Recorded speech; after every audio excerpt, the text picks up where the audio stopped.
महर्षि वाल्मीकि की रूहानी आध्यात्मिक कहानी एक क्रूर डाकू से महान ऋषि और आदि कवि बनने के उनके अद्भुत परिवर्तन को दर्शाती है। यह कहानी पश्चाताप, सच्ची लगन और भक्ति की शक्ति का प्रतीक है। रत्नाकर से वाल्मीकि तक का सफर। डाकू का जीवन ऋषि बनने से पहले वाल्मीकि का नाम रत्नाकर था। वह एक ब्राह्मण परिवार में पैदा हुए थे, लेकिन परिस्थितियों के चलते उनका पालन पोषण एक शिकारी परिवार में हुआ और वे एक खूंखार डाकू बन गए। वह जंगल से गुजरने वाले यात्रियों को लूटकर अपने परिवार का भरण पोषण करते थे।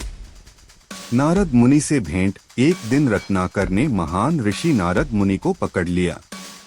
नारद ने रत्नाकर से पूछा कि क्या उसका परिवार उसके पापों का फल भोगने में उसका साथ देगा।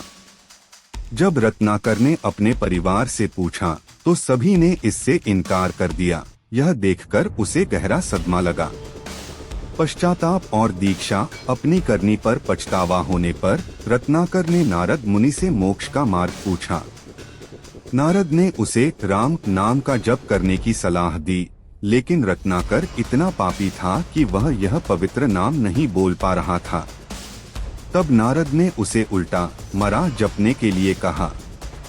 तपस्या और पुनर्जन्म। रत्नाकर ने नारद की आज्ञा का पालन करते हुए वर्षों तक कठोर तपस्या की। वह इतने गहरे ध्यान में लीन हो गए कि उनके शरीर के चारों ओर दीमक के घर वाल्मीकि बन गए। जब उनकी तपस्या पूरी हुई और वे उस टीले से बाहर निकले तो उनका नाम वाल्मीकि पड़ा, जिसका अर्थ है वह जो दीमक के टीले से उत्पन्न हुआ। आदि कवि की रचना। अपनी तपस्या और शुद्ध हृदय के कारण वाल्मीकि को काव्य रचना की दिव्य शक्ति प्राप्त हुई।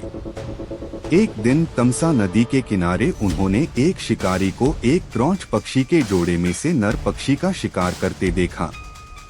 मादा पक्षी के विलाप से द्रवित होकर उनके मुख से अनायास ही एक श्लोक निकला, जो संस्कृत साहित्य का पहला छंद माना जाता है।